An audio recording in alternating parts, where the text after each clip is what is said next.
Paris, 22 de julho de 1306. O sol mal cruzou o horizonte, mas o destino de cerca de 100.000 pessoas já foi selado em silêncio absoluto.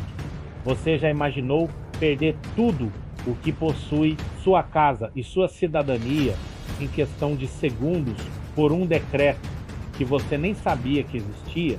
Nesta manhã, o Reino da França não estava acordando para mais um dia de comércio, mas para uma das operações logísticas mais cruéis e precisas da Idade Média, sem aviso, sem defesa e sem misericórdia.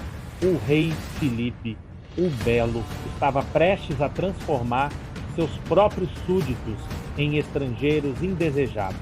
A França estava quebrada, anos de guerras dispendiosas contra a Inglaterra, e Flandres deixaram os cofres reais reduzidos a pó e dívidas impagáveis.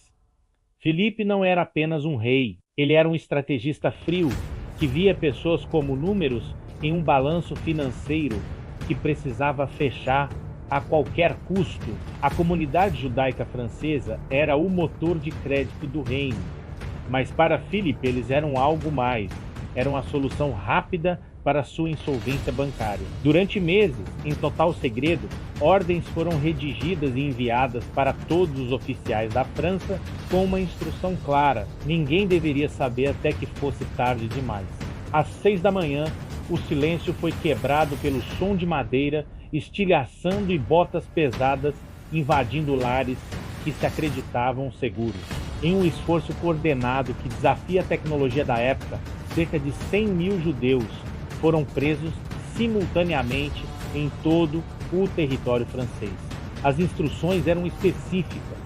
Cada centavo, cada joia, cada propriedade agora pertencia à coroa. O Estado acabara de herdar as fortunas de toda uma etnia. Filipe não odiava os judeus por fanatismo religioso. Ele os despojava por conveniência fiscal. Era um crime de contabilidade disfarçado de lei. Homens, mulheres e crianças foram jogados em prisões improvisadas enquanto o governo organizava o próximo passo do seu plano de recuperação econômica. O golpe de mestre de Filipe foi político.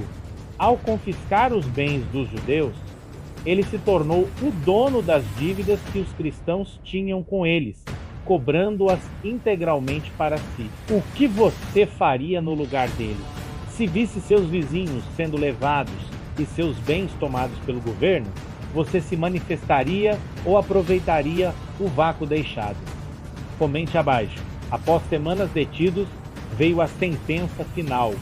Todos os judeus tinham um mês para deixar a França. Quem ficasse enfrentaria a morte. Eles podiam levar apenas a roupa do corpo e uma quantia irrisória de dinheiro, insuficiente para atravessar a fronteira. O resto de suas vidas ficou para trás, nas mãos do rei. As casas que outrora abrigavam médicos, filósofos e artesãos, agora eram apenas cascas vazias, aguardando o leilão real. O tesouro real, antes falido, agora transbordava. Filipe conseguiu a liquidez necessária para pagar seus exércitos e manter seu poder absoluto.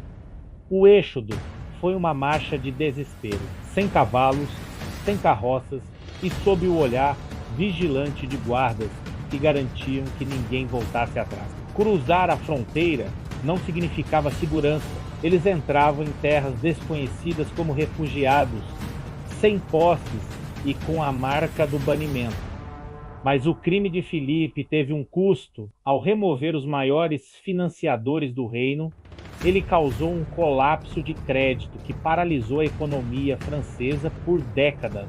Filipe ganhou o ouro, mas perdeu a estabilidade. Ele ficou conhecido como o Rei de Ferro, um monarca que governava pela força da lei, mas sem a alma da justiça. O dinheiro confiscado sumiu tão rápido quanto veio, gasto em novas guerras inúteis, provando que a riqueza roubada raramente constrói um legado duradouro.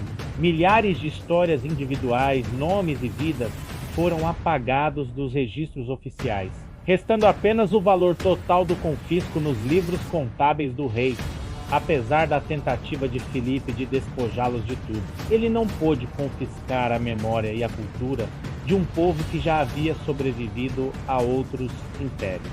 A expulsão de 1306 permanece como um lembrete sombrio de como o poder estatal, quando desesperado por dinheiro, pode canibalizar seus próprios cidadãos.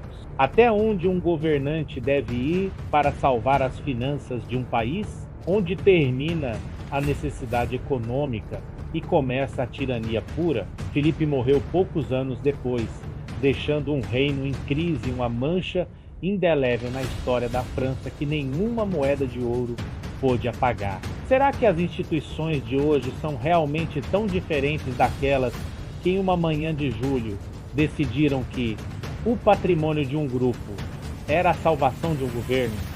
A história de 1306 não é apenas sobre dinheiro, mas sim sobre poder. É sobre a fragilidade da liberdade diante de um Estado que decide que você não tem mais utilidade. Curta e comente o que te fez parar e refletir. A próxima pode ser a mais forte que você já viu aqui.